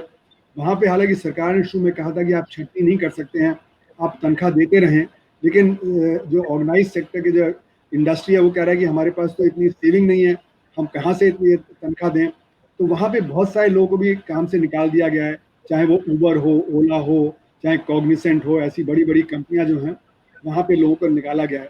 कई जगह मैंने सुना है कि वहाँ पे लोगों को कहा गया है कि आप या तो रिज़ाइन कर दो, नहीं तो हम आपको निकाल देंगे, तो रिज़ाइन करना बेटर है। तो वॉलंटरली लोगों ने रिज़ाइन कर दिया। लेकिन संगठित क्षेत्र में फिर भी जैसे सरकारी मुलाजिम हैं, टीचर वगैरह हैं, वहाँ तो तनख्वाह फिर भी मिलती रहेगी। तो इसलिए ये देखा गया है कि यहाँ पे भी जो संगठित क्षेत्र है, सिर्फ इसमें कंजम्पशन एसेंशियल्स का हो रहा है। बहुत सारी चीज़ें हैं, जैसे कार खरीदना है और कुछ और चीज़ें, इनएसेंशियल चीज़ें खरीदनी है, उन सब का कंजम्पशन एकदम से ख़त्म हो गया है। मॉल बंद हैं, दुकानें बंद हैं, तो लोग खरीद भी नहीं सकते। और दूसरा एक डर है कि पता नहीं आगे हमारा काम रहेगा नहीं रहेगा, तो बचत करो। तो कंजम्पशन बहुत बुरी तरह से गिर गया है सारी अर्थव्यवस्था में। और जैसे मैंने कहा कि जो कंपनियां हैं वो कह रही हैं कि हम ज़्यादा दिन तनख्वाह नहीं दे सकते अगर हम बंद हैं, तो इसलिए उन्होंने, ये कंपनियों ने लोगों को निकालना शुरू कर दिया है। फिर जो सेल्फ एम्प्लॉयड लोग हैं, जो बूढ़े व्यक्ति हैं, जो रिटायर्ड व्यक्ति हैं, वो तो वैसे ही अपनी सेविंग्स पे ही निर्भर करते हैं, और क्योंकि सेविंग्स कम हो रही हैं, उनका बैंक का इंटरेस्ट कम हो रहा है, तो वहाँ पे भी जो है उनको परेशानी आ रही है। और जो स्मॉल सेवर जिन्होंने स्टॉक मार्केट में अपना पैसा लगा रखा है, वहाँ पे स्टॉक मार्केट बुरी तरह गिर गया। शुरू में तो 30-35% तक गिर गया था, अभी भी वो 20% के करीब गिरा हुआ है। तो उन्होंने जो वहाँ पे अपनी पूंजी लगाई हुई थी, वो बहुत बड़े लेवल पे खत्म हो गई है पूंजी। दूसरा, क्योंकि कंपनियां इस समय लॉस पे हैं, डिविडेंड वो इस साल देंगी नहीं, तो जो ये स्मॉल सेवर हैं उनको आमदनी इस समय बहुत कम हो जाएगी। और फिर जो अमीर व्यक्ति है जिसके पास काफ़ी धन दौलत है, उसको सबसे ज़्यादा नुकसान है, क्योंकि हमारे जो स्टॉक मार्केट है उसमें 80% जो शेयर होते हैं वो अमीर लोगों के पास होते हैं। अब स्टॉक मार्केट गिर गया और ये और गिरेगा, जैसे जैसे समय गुजरेगा और जब कंपनियों में जो घाटा दिखेगा तो स्टॉक मार्केट और गिरेगा, तो उनको लगेगा कि हमारी वेल्थ तो कम होती चली जा रही है। फिर दूसरी तरफ बिजनेसेस फेल करेंगे, और बिजनेस जब फेल करेंगे तो उनकी प्रॉपर्टी भी मार्केट में आएगी, तो रियल एस्टेट में भी गिरावट आएगी। तो इसको हम वेल्थ इफेक्ट बोलते हैं। वेल्थ इफेक्ट का मतलब है कि जो धनी लोग हैं उनको लगता है कि अब हम काफ़ी जो हमारा लॉस हो गया है, तो इसलिए हम अपनी खपत कम कर दें, हम अपना इन्वेस्टमेंट कम कर दें। तो वेल्थ इफेक्ट की वजह से भी खपत कम हो जाएगी और हमारा इन्वेस्टमेंट कम हो जाएगा, और इसलिए सभी तबके इस समय देखा जाए तो संगठित क्षेत्र और असंगठित क्षेत्र, उनकी खपत कम हो जाएगी, उनका जो इन्वेस्टमेंट है वो कम हो जाएगा। अब आते हैं बिजनेस फेलियर पे। जो बिजनेसेस हैं वो ऑलरेडी हमारे जो बिजनेस परेशानी में आ गए थे जनवरी 2020 से तक, क्योंकि हमारी अर्थव्यवस्था काफ़ी बुरी तरह से लड़खड़ा रही थी। अब इसमें एक तरह की कंपनियां होती हैं जिनको हाईली लीवरेज कंपनी बोलते हैं, जो बहुत उधार पे काम करती हैं। उनका इक्विटी कम होता है और उधार ज़्यादा होता है। तो क्योंकि उधार ज़्यादा है तो उनका इंटरेस्ट बर्डन भी ज़्यादा होगा, और इंटरेस्ट बर्डन आप पे नहीं कर पा रहे क्योंकि आपका जब काम रुक गया है, तो ये कंपनियां सबसे पहले फेल करेंगी, जिनको हाईली लीवरेज फर्म बोलते हैं। और बहुत सारी जो फाइनेंशियल सेक्टर में कंपनियां होती हैं, जैसे एनबीएफसी वगैरह होते हैं, वो हाईली लीवरेज होते हैं। तो बहुत सारी फाइनेंशियल सेक्टर की कंपनियां हैं वो परेशानी में आ जाएंगी। पहले ही हमने देखा कि एनबीएफसी में आईएलएफएस डूब गया, दीवान हाउसिंग डूब गया, जब पीएमसी बैंक था वो डूब गया, अभी येस बैंक में परेशानी चल रही है, और बाकी और जो प्राइवेट बैंक है वहाँ भी परेशानी चल रही है। तो बहुत बड़े लेवल पे फाइनेंशियल सेक्टर की परेशानी बढ़ेगी। और फाइनेंशियल सेक्टर में होता क्या है कि एक कंपनी दूसरे कंपनी से लोन लेती है, तीसरे कंपनी को देती है, फिर चौथे कंपनी को लोन देती है, तो एक से दूसरी कड़ी बनी होती है। तो अगर मैंने लोन चुकता नहीं किया दूसरी कंपनी को, तो वो तीसरे को नहीं दे पाएगा, वो चौथे को नहीं दे पाएगा। तो इसलिए जब एक बार फेलियर शुरू होता है तो फेलियर बढ़ता चला जाता है। और यही हमने 2008 में देखा, जब नेहमा ब्रदर्स कोलैप्स किया तो एक के बाद एक फाइनेंशियल फर्म्स कोलैप्स करने लगे। सरकारों को खरबों नीलों करोड़ रुपया देना पड़ा उनको बचाने के लिए। तो ये जो अभी 3 महीने का मोरेटोरियम दिया गया है कि अभी इंटरेस्ट नहीं पे करना पड़ेगा, उससे कुछ मदद तो मिलेगी इन कंपनियों को, पर लेकिन बैंक को फिर पैसा नहीं मिलेगा। अगर बैंक को पैसा नहीं मिलेगा तो आगे वो परेशानी में आ जाएगा। और ये जो मोरेटोरियम है वो तो 3 महीने से और बढ़ा दिया गया है, लेकिन वो अपने आप में एक सोल्यूशन नहीं है, क्योंकि आपका इंटरेस्ट तो एक्यूमुलेट हो ही रहा है। बैंक को तो आगे इंटरेस्ट देना है, तो वो तो इंटरेस्ट माफ नहीं करेगा, तो आपकी जो ईएमआई है और जो बाकी है वो तो बहुत बढ़ जाएगी अगर आपने 3 महीने 6 महीने पैसा नहीं लौटाया है। तो इसलिए ये तो चार्ज लगा रहे हैं। जो अभी आपका जो क्राइसिस है उसको पोस्टपोन कर रहा है 3 महीने 6 महीने से, लेकिन अपने आप में इससे वो नहीं होगा। और जब रिवाइवल शुरू होगा तो उस समय वर्किंग कैपिटल नहीं होगा, क्योंकि आपका इंटरेस्ट इतना एक्यूमुलेट हो गया है, और उस समय बैंक भी आपको आसानी से वर्किंग कैपिटल नहीं देगा, तो दिखेगा कि आपका तो एनपीए बहुत ज़्यादा बढ़ गया है। तो हालांकि सरकार ने इस समय सॉवरेन गारंटी भी दी है कई एनबीएफसी और कईयों को, लेकिन फिर भी ये पूरी समस्या का हल नहीं है। तो जो बिजनेस हैं जिनके पास बहुत रिजर्व हैं उनको तो कम पेन होगा, पर लेकिन जिनके पास रिजर्व कम है उनको बहुत ज़्यादा पेन होगा और बहुत ज़्यादा फेलियर होगा। तो बिजनेस फेलियर अभी जैसे केट है, confederation of all India traders association, उन्होंने कहा है कि 25 से 30% जो छोटे दुकानदार वगैरह हैं वो फेल कर जाएंगे जब ये लॉकडाउन खत्म होगा। तो ये बड़े लेवल पे हमारा बिजनेस फेलियर होने की संभावना है। बहुत सारे जो कॉटेज इंडस्ट्री के यूनिट्स हैं वो भी फेल करने के कगार पे हैं। अब हम कृषि पे आते हैं। कृषि हमारा जो है वो असंगठित क्षेत्र का सबसे बड़ा हिस्सा माना जाता है। तो कृषि जो होता है वो प्राइमरी सेक्टर का एक हिस्सा होता है। प्राइमरी सेक्टर में कृषि आता है, माइनिंग आता है, फॉरेस्ट्री आता है, लॉगिंग आता है, फिशिंग आता है। और यो क्योंकि खुले वातावरण में होते हैं तो यहाँ पे एक्टिविटी चल सकती है। लेकिन देखा गया है कि यहाँ पे भी परेशानी काफ़ी आ गई है हमारे कृषि के क्षेत्र में। वजह यह है कि जब 94% लोगों की आमदनी खत्म हो जाए, जैसे मैंने कहा कि सीएमआई का डेटा दिखा रहा है कि 12 से 14 करोड़ लोगों की रोजगार चला गया है, और मेरा मानना है कि एक्चुअली में करीब 20 करोड़ लोगों का रोजगार चला गया होगा। तो अगर इतने बड़े लेवल पे रोजगार खत्म हो गया है तो उनकी जो परचेजिंग पावर है वो खत्म हो गई है।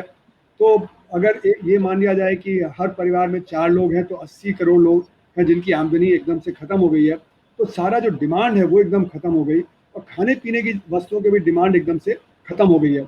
और इसीलिए ये देखा गया था जैसे नोटबंदी हुई तो असंगठित क्षेत्र पे बुरा असर पड़ा, तो एकदम से जो कृषि के जो दाम हैं, जो फूड के हैं, जो वेजिटेबल्स हैं, जो फ्रूट्स हैं, उन सब के जो प्राइसेस कोलैप्स कर गए। यही अभी देखने में आ रहा है कि गाँव में जो दाम है वो एकदम कोलैप्स कर गए, क्योंकि वहाँ से जो सामान है वो शहरों में नहीं आ पा रहा, ट्रेड रुका हुआ है, ट्रांसपोर्ट रुका हुआ है। तो गांव में जब बहुत खबरें आई हैं कि जो वेजिटेबल है, फ्रूट है, वो जमीन में ही सड़ गया, वहाँ पे किसान ने उसकी कटाई नहीं की, उसको आगे बेचा नहीं। अभी आपने देखा पिछले हफ्ते एक वो दिखा रहे थे न्यूज़ पे कि शिमला मिर्च को जो किसान पंजाब के सड़क पे फेंक दे रहे हैं क्योंकि उनको 1 रुपये किलो भी नहीं मिल रहा, जबकि शहर में वो 40-50 रुपये 60 रुपये किलो बिक रहा है। अभी आपने देखा पिछले हफ्ते ही कि दिल्ली में होलसेल मार्केट में प्याज और टमाटर 1 रुपये, 3 रुपये, 5 रुपये किलो बिक रहा था, लेकिन रिटेल में वो अभी भी 40-50 रुपये। तो जो ट्रेडर है वो इसका फायदा उठा रहा है कि गांव में वो कम दाम दे रहा है, शहर में वो ज़्यादा दाम चार्ज कर रहा है क्योंकि शॉर्टेज क्रिएट कर दिया गया है। तो इसलिए अब इसका असर ये है कि प्रोडक्शन पे गिर जाएगा, क्योंकि अगर दाम नहीं मिलेगा तो प्रोडक्शन गिर जाएगा। तो इसलिए हमें करना क्या चाहिए इस स्थिति में? हमें ये करना चाहिए कि जितना भी हमारा माल गांव में प्रोड्यूस हो रहा है उसको हम उठा के शहरों में बांटें, और उसके लिए हमें एक एक्सटेंडेड प्रोक्योरमेंट करना पड़ेगा। अभी तो प्रोक्योरमेंट लिमिटेड होता है, लेकिन गांव में जो भी सब्जी है, फल है, अनाज है, जो भी चीज़ का उत्पादन हो रहा है उसको हम पब्लिक ट्रांसपोर्ट बसों में रखें और उसको जो आर्मी के ट्रक्स वगैरह में रखें और गाँव में फ्रीली डिस्ट्रीब्यूट कर दें जहाँ जहाँ लोग फंसे हुए हैं। और जैसे मैंने कहा था कि लॉकडाउन के लिए ज़रूरी है कि जो जहाँ है उसको वहाँ पे खाने पीने की वस्तु और जो एसेंशियल चीज़ें हैं वो मुहैया हो। अब जैसे मैंने कहा था कि ये काम तो बहुत मुश्किल है, लेकिन इस समय हमारी सारी पब्लिक ट्रांसपोर्ट की बसें खाली हैं, स्कूल बसें खाली हैं, आर्मी में इतने ट्रक्स होते हैं, पुलिस में ट्रक्स होते हैं, उनका सबका इस्तेमाल हमें युद्ध स्तर पे करके और जो शहरों में वो सामान लाना चाहिए। इससे गाँव में किसान को भी फायदा होगा और शहरों में जो गरीब है उसको भी इसका फायदा होगा कि उसको चीज़ें मिलेंगी। अभी तो जो असंगठित क्षेत्र का व्यक्ति है उसको ये दिख ही नहीं रहा है कि उसके लिए कुछ किया जा रहा है। अगर ये सब हम करते तो वो पलायन भी नहीं करता, वो वहीं का वहीं रहता और लॉकडाउन सक्सेसफुल हो जाता। अब सवाल उठता है कि अब हम रिकवर कैसे करेंगे और कितनी जल्दी से रिकवर करेंगे। तो अब लॉकडाउन जो है वो हम रिलैक्स कर रहे हैं, पर रिलैक्स करने के लिए हमारे पास टेस्टिंग कैपेसिटी होनी चाहिए और हमें कॉन्टैक्ट ट्रेसिंग की ज़रूरत है। अब ना हमारे पास टेस्टिंग कैपेसिटी पर्याप्त है, दुनिया में हमारे यहाँ testing one of the lowest है, हमें पता ही नहीं कि किसको जो कोरोना वायरस ने पकड़ लिया है किसको नहीं। आपने देखा नांदेड़ से 3000 जो लोग वहाँ फंसे हुए थे वो जब पंजाब पहुँचे तो उनमें से 15-20% को निकला कि उनको तो कोविड-19 डिजीज़ हो चुका है, क्योंकि नांदेड़ में उनको जब भेजा गया तो लग रहा था किसी को नहीं है। उसी तरह जैसे हमारी ट्रेन जा रही हैं तो ट्रेन जब लोग बैठते हैं उस समय सिर्फ टेम्परेचर चेक किया जाता है, लेकिन जब वो गाँव पहुँच रहे हैं तो वहाँ पता लग रहा है कि बिहार में 20-25% को तो कोविड-19 डिजीज़ है। तो इससे ये डर है कि हमारा सेकेंड राउंड अटैक होगा, और ये जो सेकेंड राउंड अटैक होता है वो बहुत ही भयंकर होता है। जब स्पेनिश फ्लू हुआ था 1918-1920 के बीच में, तो पहले राउंड में इतनी डेथ नहीं हुई थी जितने सेकेंड राउंड में डेथ हुई थी। तो हमें बहुत बच के करना पड़ेगा, नहीं तो क्या है कि बहुत ज़्यादा फैल जाएगा।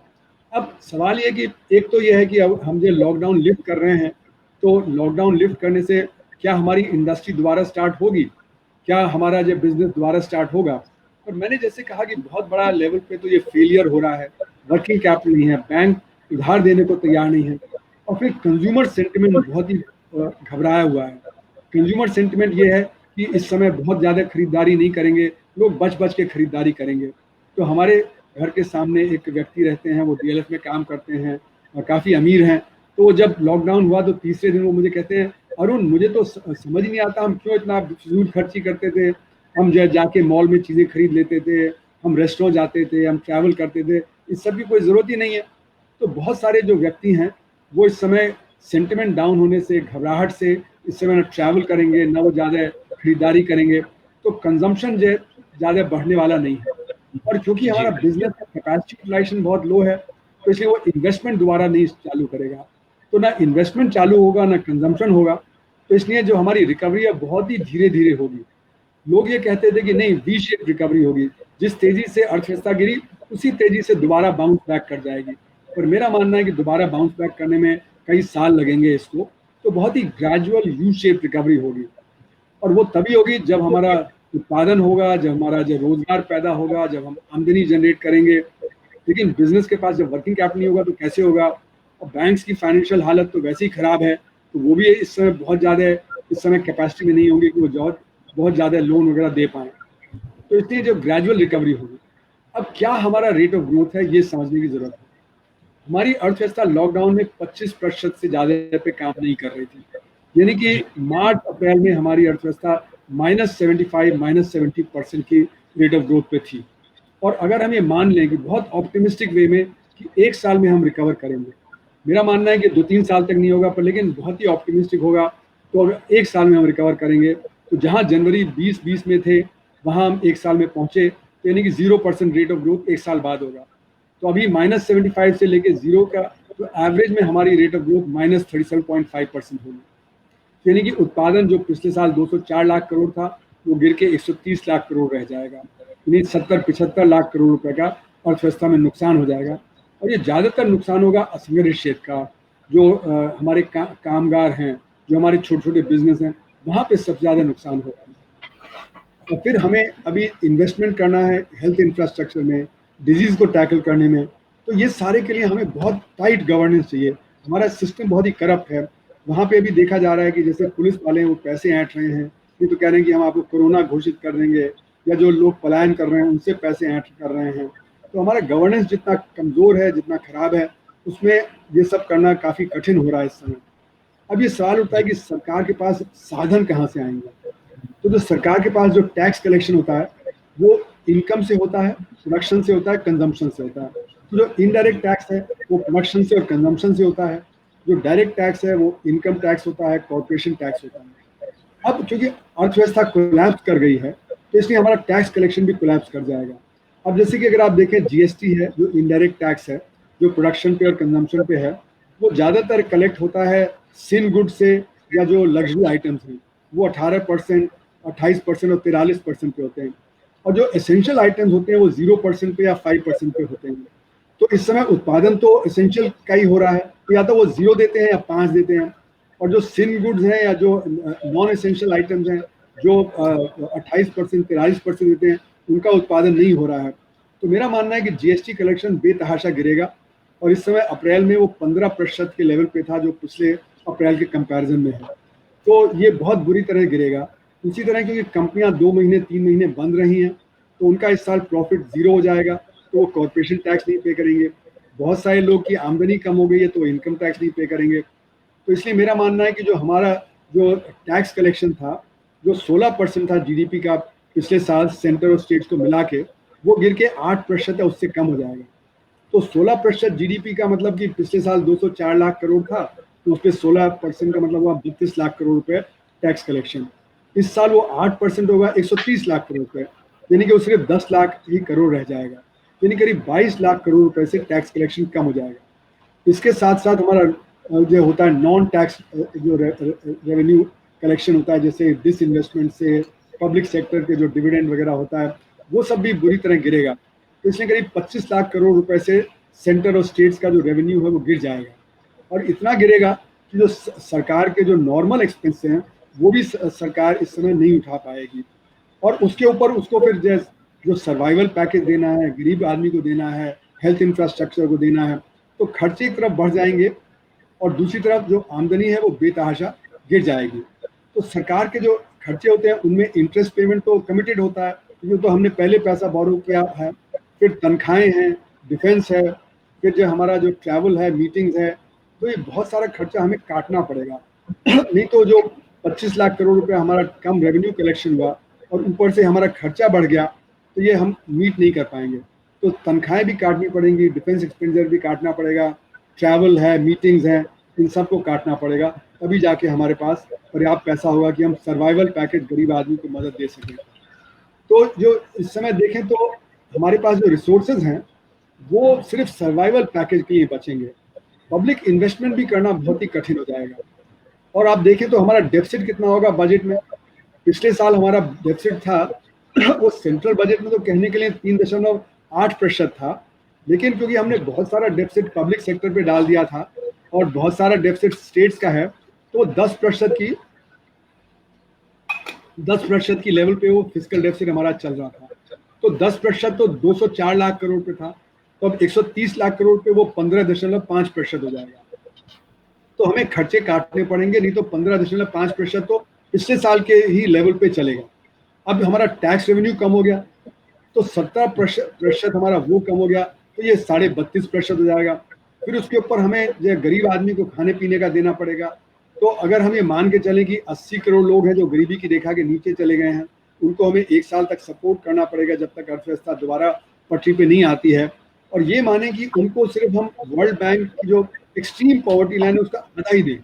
एक्सट्रीम पॉवर्टी लाइन होती है वर्ल्ड बैंक की $1.9, और अगर उसको 75 रुपये पे आंकें और उसका आधा हम दें प्रति व्यक्ति, तो वो पड़ेगा 2100 प्रति व्यक्ति और प्रति माह। तो ये मिला के हो गया करीब 18 लाख करोड़ रुपया। अब हम उसमें 3 लाख करोड़ रुपया जोड़ लें कि हमने मनरेगा में दिया है, हमने बाकी और सब्सिडी गरीबों को दी, तो 15 लाख करोड़ रुपया चाहिएगा। फिर उसके ऊपर हमारा हेल्थ का खर्चा है, फिर उसके ऊपर हमारा जो और एडमिनिस्ट्रेटिव खर्चा है, तो करीब करीब ये समझिए 18 लाख करोड़ रुपया अतिरिक्त चाहिए। और उसके ऊपर अगर हमें छोटे बिजनेसेस को बचाना है 6 करोड़, तो वहाँ पे 5-6 लाख करोड़ रुपए वहाँ पे चाहिए होगा। तो नहीं, एक तरफ हमारा रेवेन्यू 25 लाख करोड़ कम हो गया, दूसरी तरफ हमारा एक्सपेंडिचर 25 लाख करोड़ बढ़ गया। तो इसलिए हमारे पास पैसा इस समय सिर्फ रहेगा कि हम ये सर्वाइवल पैकेज दे पाएँ। सर्वाइवल पैकेज के अलावा और किसी चीज़ के लिए पैसा नहीं रहेगा। तो इस समय स्टिमुलस देना, बिजनेसेस को देना, इसके लिए पैसा हमारे पास नहीं रहेगा। अब सरकार ने जो पैकेज अनाउंस किया है वो 20 लाख करोड़ का पैकेज है, और 20 लाख करोड़ में सिर्फ 2 लाख करोड़ रुपए बजट से जा रहा है, बाकी तो सारा लोन है, क्रेडिट है या क्रेडिट गारंटी है। और फिर सरकार ने बड़े लेवल पे फ़ायदा उठाया कि इस समय कोई ऑपोजिशन नहीं है, तो जो नीतियां लागू करना चाह रही थी 2014 से, उनको लागू करना शुरू कर दिया। जैसे लेबर पॉलिसी में चेंजेस, बाकी और सेक्टर में चेंजेस, जैसे कि एमएसएमई में जो स्मॉल और मीडियम है उसको भी माइक्रो की उसमें ले आए। तो माइक्रो को तो फ़ायदा होगा नहीं एमएसएमई की डेफिनेशन बदलने से। तो ये जो सारी नीतियां हैं ये मीडियम टर्म और लॉन्ग टर्म में ठीक हैं, लेकिन हमें तो आज क्या चाहिए? हमें तो आज गरीब को जो पैसा चाहिए या खाने पीने का चाहिए, छोटे बिजनेस हैं वो बच जाएं, हमारा मेडिकल सिस्टम है वो इम्प्रूव हो जाए, उसकी तरफ कोई ध्यान नहीं दिया गया। मेडिकल के लिए महज 15,000 करोड़ रुपए दिया गया, क्योंकि मेरा मानना है कि 1.5-2 लाख करोड़ रुपए की जरूरत पड़ेगी अगर हमें टेस्टिंग करना है और बाकी और चीज़ें करनी है। तो इसलिए इससे कुछ होगा नहीं। फिर सरकार ने प्राइवेटाइजेशन करना शुरू कर दिया है, प्रो कॉर्पोरेट स्टेप्स जो उठाने शुरू कर दिए हैं, पब्लिक सेक्टर को और भी ज़्यादा डाइल्यूट करने के जो वो कर दिया है। और ये एक कोशिश ये कर रहे हैं कि आत्मनिर्भर भारत बनाए। पर लेकिन दूसरी तरफ कह रहे हैं कि हमें फॉरेन कैपिटल अट्रैक्ट करना है, और ये जो कंसेशन दे रहे हैं ये फॉरेन कैपिटल को अट्रैक्ट करने के लिए, तो बड़ा कन्फ्यूजन है। कृषि में भी जो इन्होंने कदम उठाए हैं, जैसे कि कमोडिटीज, एसेंशियल कमोडिटीज एक्ट का डाइल्यूशन, एपीएमसी का डाइल्यूशन, और बाकी जो इंफ्रास्ट्रक्चर सेटअप करने का, वो सारा मुझे लगता है कॉर्पोरेटाइज करने का एक सिलसिला है जो ये चाह रहे थे 2014 से करने का, वो है। लेकिन सवाल उठता है क्या इतने सारे कंस्ट्रक्शन के बाद बिजनेस इन्वेस्ट करेगा? अभी तो कोई इन्वेस्ट नहीं करेगा, क्योंकि अभी तो कैपेसिटी यूटिलाइजेशन ही जब सबका कम है, प्रॉफिट बहुत कम हो गया है। तो ऐसी स्थिति में कहाँ इन्वेस्टमेंट होगा? दुनिया में भी अगर आप देखें तो बाहर से कोई बहुत ज़्यादा इन्वेस्टमेंट नहीं आएगा। ट्रम्प साहब कह रहे हैं कि जो भी इंडस्ट्री है वो वापस अमेरिका में रिलोकेट करे। तो बड़े बड़े जो देश हैं वो भी कह रहे हैं कि हम सप्लाई चेन को जो कम करना चाहते हैं, बाहर से कम जो सामान लेना चाहते हैं। तो इसलिए जो इन्वेस्टमेंट होगा तो अमेरिका में और जो एडवांस कंट्रीज में होगा, यहाँ पे बहुत कम आएगा। और मैं कहूँगा कि इस समय ये सारे लॉन्ग टर्म ट्रेंड है। इन्वेस्टमेंट तो लॉन्ग टर्म होता है, अभी शॉर्ट टर्म की ज़रूरत है। तो ये इस तरह की बात हुई कि अगर हमारा घर जल रहा है तो हम कहें कि हम और दमकल खरीद लेंगे, हम दमकल घर बना लेंगे। अरे वो तो 2-3 साल बाद होगा, आज तो हमारा घर जल जाएगा। तो इसलिए हमें तो कोशिश करके अभी अपने घर को बचाना है। तो समय हो गया है, तो अब मैं कंक्लूड करता हूँ कि इस समय लॉकडाउन के बाद मशीनें हैं, फैक्ट्रियाँ हैं, दफ्तर हैं, पर इकॉनमी एकदम थम गई है। इकॉनमी बहुत कम चल रही है। और उसके पीछे वजह है कि डिमांड नहीं है और सप्लाई बॉटलनेक बहुत सारे हैं। और इसका असर ये है कि गरीब आदमी है, असंगठित क्षेत्र वाला है ना, उसके पास सेविंग नहीं होती है, उसको सपोर्ट चाहिए। और इसीलिए मैं बार बार कहता हूँ कि एक एक्सपैंडेड पब्लिक डिस्ट्रीब्यूशन सिस्टम और एक्सपैंडेड प्रोक्योरमेंट, ये दोनों ही ज़रूरी हैं। अभी कृषि का भी भला होगा और जो हमारा असंगठित क्षेत्र का जो कामगार है उसका भला होगा। तो ये जो मार्जिनलाइज सेक्शंस हैं ये और भी मार्जिनलाइज हो रहे हैं, क्योंकि एकदम गरीबी की रेखा के नीचे चले गए हैं। तो अमीर और गरीब की खाई और ज़्यादा बढ़ जाएगी। और इस समय हमें कोशिश करके जो हेल्थ इंफ्रास्ट्रक्चर बढ़ाना चाहिए था वो हम नहीं कर रहे हैं। तो हमारी पता नहीं क्षमता नहीं है, या हमारा गवर्नेंस कमज़ोर है, या सोचने की कैपेसिटी नहीं है। नहीं तो अभी तक हमें और ज़्यादा अस्पताल बना देने चाहिए थे, होटल्स वगैरह को अस्पताल में कन्वर्ट कर देना चाहिए था, जैसे और देशों में हुआ। जो रिटायर्ड डॉक्टर वगैरह हैं उनको ले लेना चाहिए था, प्राइवेट सेक्टर है उसको नेशनलाइज कर लेना चाहिए था। जो हमारे स्टूडेंट्स हैं जो second year, third year, fourth year MBBS के हैं, उनको एक हफ्ते एक महीने की ट्रेनिंग देके उनको भी हेल्थ इंफ्रास्ट्रक्चर में इनकॉर्पोरेट कर लेना चाहिए था। नर्सेज हैं उनको भी इनकॉर्पोरेट लेना चाहिए था, नर्सिंग जो ट्रेनिंग पा रही हैं उनको लेके। तो इससे बहुत बड़ा हेल्थ इंफ्रास्ट्रक्चर क्रिएट करने की ज़रूरत है, क्योंकि जिस तरह से अभी भड़क रहा है आगे जुलाई अगस्त में और भी ज़्यादा ज़रूरत होगी। तो ये जो समय मिला था ये 2 महीने का, ये हमने एक तरह से वेस्ट कर दिया है। इसका हमने सही इस्तेमाल नहीं किया है कि लॉकडाउन को ढंग से हम कर पाएँ। तो ये देखा गया है कि जहाँ पे भी जिस देश ने लॉकडाउन का इस्तेमाल सही ढंग से नहीं किया, जैसे ब्रिटेन में पहले उन्होंने कहा कि हम हर्ड इम्यूनिटी की तरफ जाएंगे, तो एक हफ्ते के अंदर उनको पॉलिसी बदलनी पड़ी, क्योंकि बड़ी तेज़ी से फिर डिजीज़ फैलने लगा। और आज ब्रिटेन ही है जहाँ पे यूरोप में सबसे ज़्यादा लोग बीमार हैं, सबसे ज़्यादा लोग की डेथ हुई है।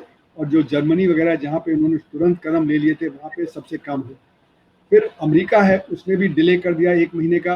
तो आज सबसे ज़्यादा जो बीमार और सबसे ज़्यादा डेथ अमेरिका में है, जबकि सबसे ज़्यादा जो डेवलप्ड हेल्थ इंफ्रास्ट्रक्चर है वो US का है सारी दुनिया में। तो यस। ये लगता है कि अगर हम सही ढंग से नहीं करते हैं तो बहुत बड़ा असर पड़ेगा। फिर सरकार की जो रिसोर्स पोजीशन है वो बहुत ही ज़्यादा ख़राब है इस समय। वो तनख्वाह देने के लिए भी इस समय उनके पास पर्याप्त पैसा नहीं है।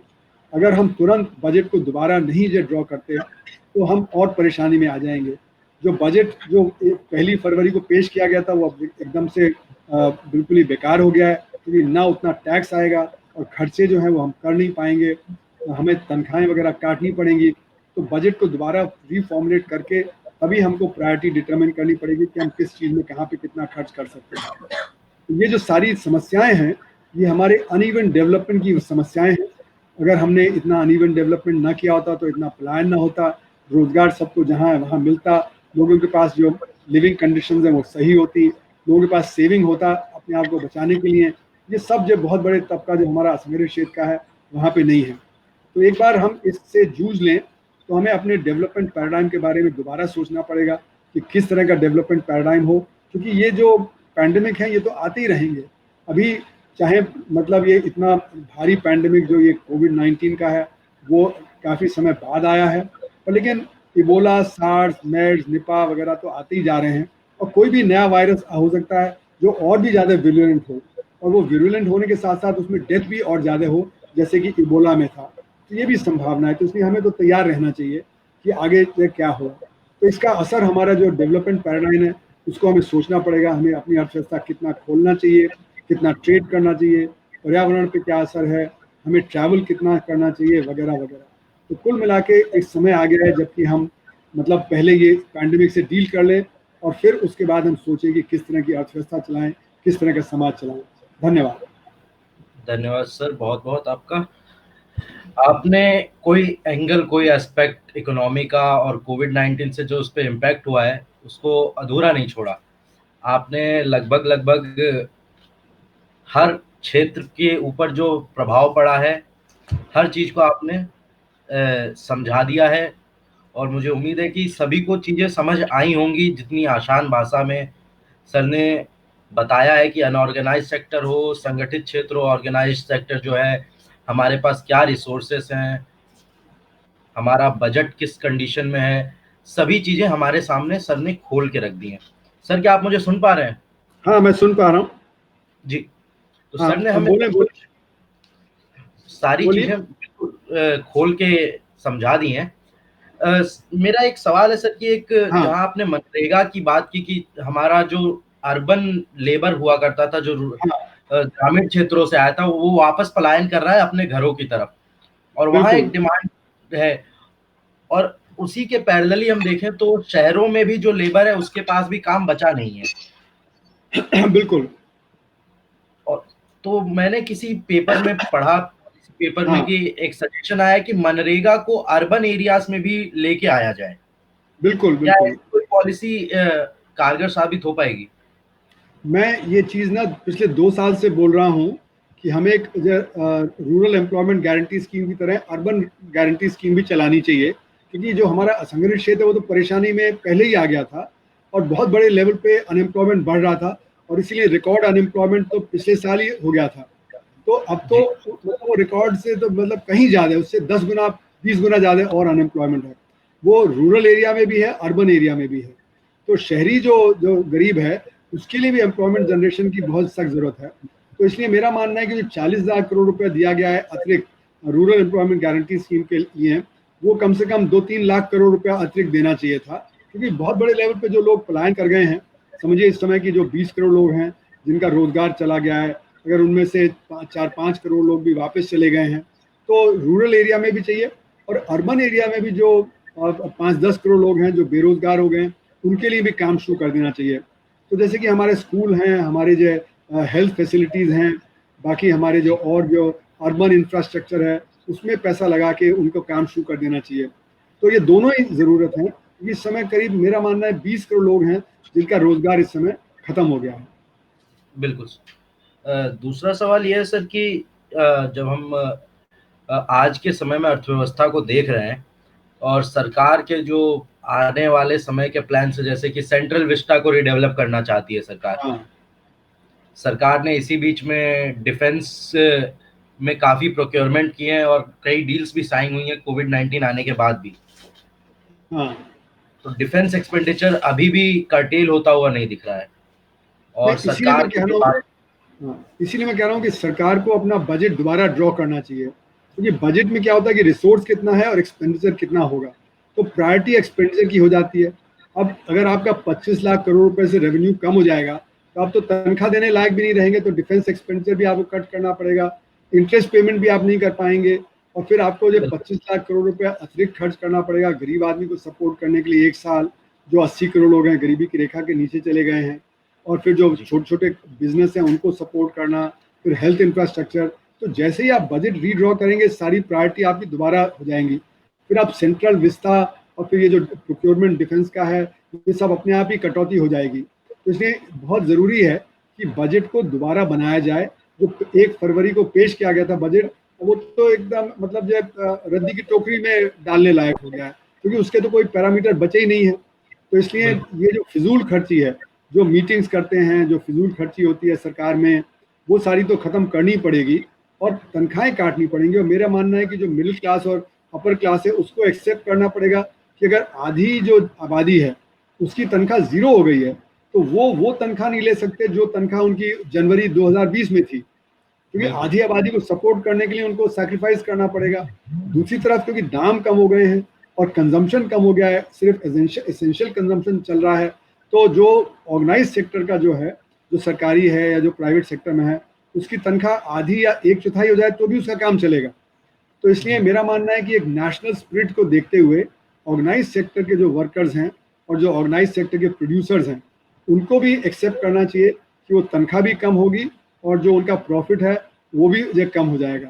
ये सारा का सारा जो एक सिस्टम है, इसमें सबको सैक्रिफाइस करना पड़ेगा, तभी जो 70-80 लाख करोड़ रुपए का नुकसान होगा अर्थव्यवस्था में, उसकी भरपाई कुछ हो पाएगी और गरीब आदमी को खाने पीने की चीज़ें मुहैया हो पाएंगी।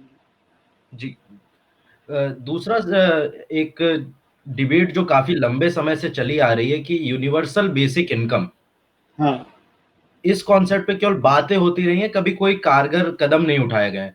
तो क्या आपको लगता है कि ऐसा कोई कदम सरकार उठाएगी आने वाले समय में, या सरकार को उठाना चाहिए, जिससे कि एक बेसिक इनकम लेवल सबके पास रहे? तो ऐसी अगर भविष्य में कोई परेशानी आती है, कोविड-19 जैसी लॉकडाउन होता है, तो उस वक़्त पे सबके पास अपना एक मिनिमम रिज़र्व बना रहेगा जिससे वो सर्वाइव कर पाएँ। देखिए, ऐसा है कि यूनिवर्सल बेसिक इनकम तो इसलिए लाया जा रहा है क्योंकि जो कैपिटलिज्म है उसमें असमानता बहुत बढ़ गई है, गरीब अमीर की खाई बढ़ गई है, बेरोजगारी बढ़ गई है, और गरीब के पास पर्याप्त मात्रा में पैसा नहीं रह गया है कि वो मतलब खरीद फरोख्त कर सके, और इसलिए इंडस्ट्री पे उसका बुरा असर पड़ रहा है।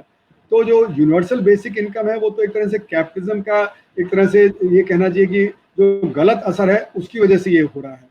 लेकिन मेरा मानना है कि यूनिवर्सल बेसिक इनकम से ज़्यादा ज़रूरी है कि सबको रोजगार मिलना चाहिए, क्योंकि अगर आपको मुफ्त में पैसा मिलेगा तो आपकी डिग्निटी हर्ट होती है। तो मैं तो कहूँगा कि रोजगार पैदा करना बहुत ज़रूरी है। रोजगार से सबको आमदनी मिले तो उनकी डिग्निटी भी बची रहती है।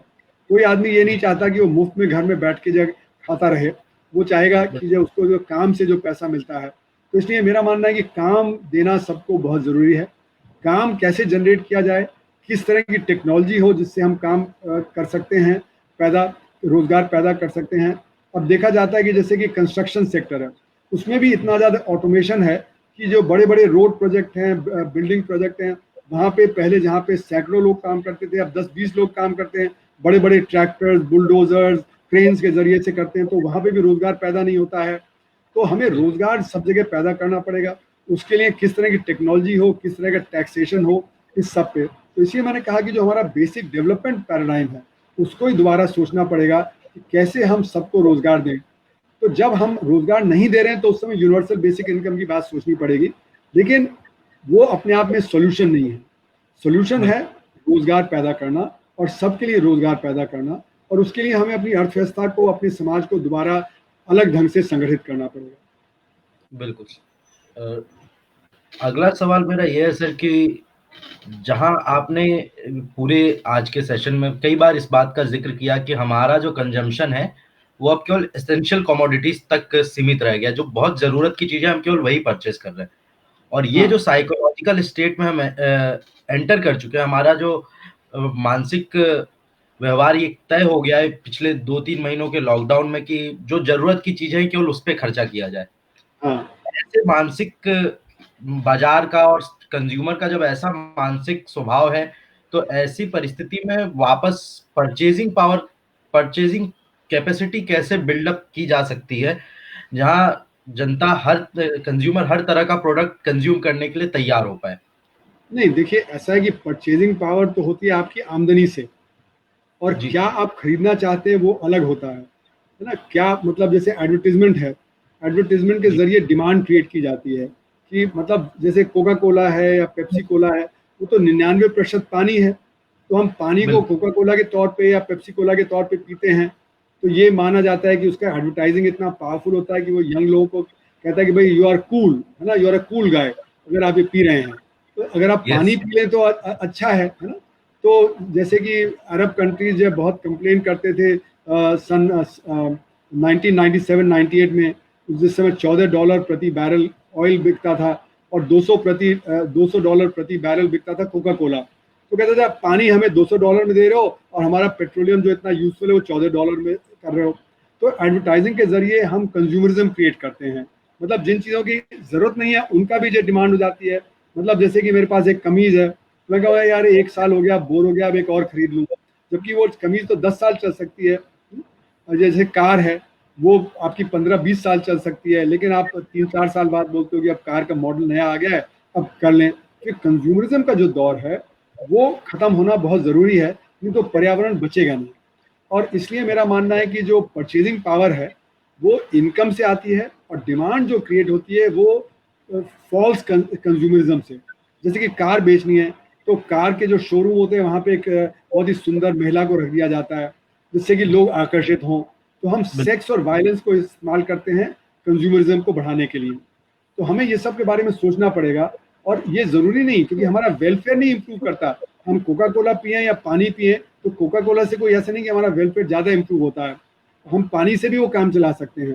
पर ये जो एक मानसिकता जो डेवलप की गई है कंज्यूमरिज्म की, उसको हमें सोचना पड़ेगा, क्योंकि उसी की वजह से ये सारे जो भयंकर जो डिजीज़ वगैरह ये आ रहे हैं, उसी की वजह से असमानता इतनी बढ़ गई है, उसी की वजह से जो सारा जो गड़बड़ है। तो इसी मैंने कहा कि हमें दोबारा से सोचना पड़ेगा कि हमारा डेवलपमेंट पैराडाइम जिसमें कंज्यूमरिज्म नहीं होगा, जिसमें कि जो पर्यावरण है उसकी तरफ ध्यान दिया जाएगा, तभी जाके एक लॉन्ग टर्म सोल्यूशन निकलेगा। हम तो सिर्फ शॉर्ट टर्म की बात सोच रहे हैं कि कैसे कंजम्पशन दोबारा हो कैसे जो इंडस्ट्री दोबारा काम करने लगे। पर इंडस्ट्री अगर उसी तरह से काम करेगी जैसे कि जनवरी 2020 के पहले थी, तो फिर एक और भयंकर कोई जो चीज़ निकल आएगी, कोई और परेशानी सामने आ जाएगी।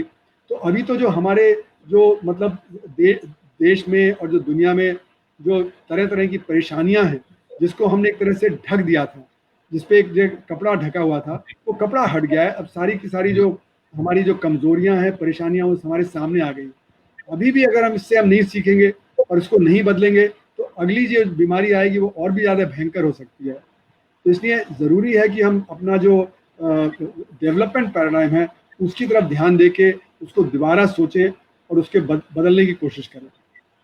जी। सर, आपने ग्लोबल सप्लाई चेन की बात की थी कि हमारा मेडिकल में भी हम जो मैन्युफैक्चरिंग करते हैं उसका रॉ मटेरियल चाइना से आता है। हम सी ग्लोबली प्रेशर है। इतना ज़्यादा इंटरडिपेंडेंट हैं कि आइसोलेशन में जाना, सारी प्रोडक्शन खुद से कर पाना बड़ा मुश्किल है।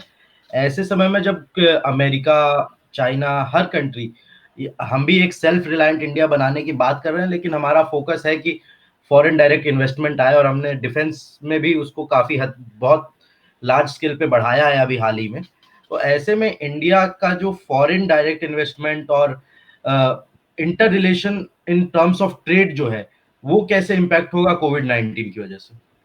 और कोविड-19 की वजह से अब ट्रेड तो एकदम से बहुत कम हो जाएगा, क्योंकि अब सबको लगता है कि किसी एक सप्लाई चेन पे हमें लिंक नहीं होना चाहिए। और इसीलिए ट्रम्प साहब अमेरिकन इंडस्ट्री को बोल रहे हैं कि आप अमेरिका वापस लौटो। और उसी तरह मुझे लगता है यूरोप वगैरह में भी ये एक ट्रेंड होगा कि उनकी इंडस्ट्री वापस वहाँ पे लगे, न कि चाइना, इंडिया, वियतनाम वगैरह में लगे। तो इसलिए फॉरेन डायरेक्ट इन्वेस्टमेंट वगैरह तो काफ़ी हद तक कम हो जाएगा।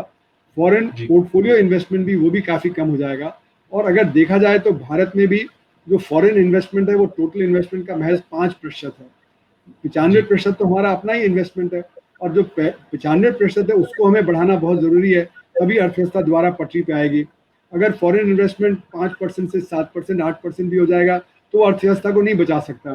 तो हमें भी ये सोचना पड़ेगा कि बहुत सारी जो हमारी सप्लाई चेन है, जो बाहर के देशों पर निर्भर करती है, उसको भी हमें कम करना पड़ेगा। और क्योंकि सब लोग इस समय अपना जो आत्मनिर्भरता की तरफ जाएंगे, तो फॉरेन ट्रेड बहुत कम हो जाएगा। WTO कह रहा है कि करीब 30% तक फॉरेन ट्रेड गिर जाएगा। तो जब फॉरेन ट्रेड गिर जाएगा तो फिर हमारा जो एक्सपोर्ट है वो जो कमा नहीं पाएगा उतना, और इम्पोर्ट हमारा होता रहेगा, तो हमारा बैलेंस ऑफ पेमेंट का प्रॉब्लम हो जाएगा। तो इसलिए हमें भी कोशिश करके अपनी सप्लाई चेन खुद अपनी जो उस पर बनाना पड़ेगा, क्योंकि सारी दुनिया में ये ट्रेंड चलेगा। तो इसका असर ये होगा कि जो मतलब चीज़ें महंगी होंगी, चीज़ें उतनी सस्ती नहीं होंगी। पर लेकिन अगर हम अपने नॉन एसेंशियल को कट आउट कर दें, तो हमारे पास पर्याप्त साधन होंगे कि हम अपनी एसेंशियल चीज़ों को फिर भी सस्ता प्रोवाइड कर सकें। और जो खुशहाली होती है वो तो एसेंशियल चीज़ों से आती है, नॉन एसेंशियल चीज़ों से खुशहाली नहीं आती है।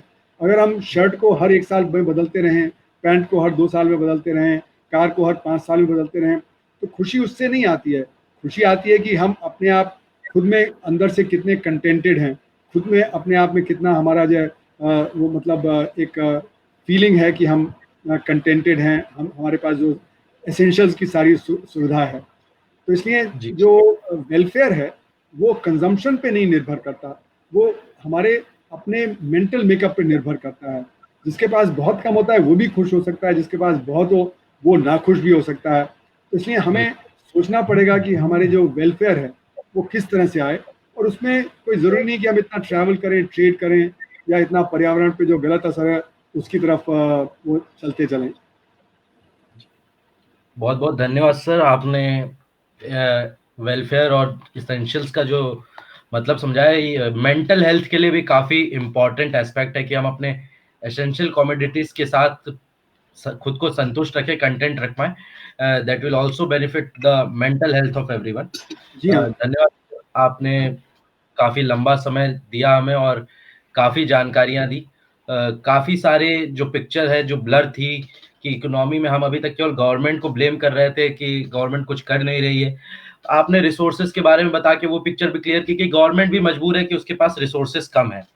हालाँकि कई जगह गवर्नमेंट की कुछ स्टेप्स में खामियां भी रही, वो अब मैंने ये भी कहा ना कि सरकार को दोबारा प्लानिंग करना चाहिए, क्योंकि अब वो एडमिट नहीं कर रही कि रिसोर्स कम है। वो तो अभी भी कह रही है फिस्कल डेफिसिट 3.8% रहेगा, जबकि इस समय फिस्कल डेफिसिट 50% की रफ्तार से चल रहा है। तो इसलिए सरकार को एडमिट करना पड़ेगा कि बिल्कुल। क्या आज रिसोर्स पोजीशन है और दोबारा प्लानिंग करनी पड़ेगी, ये बहुत अहम है।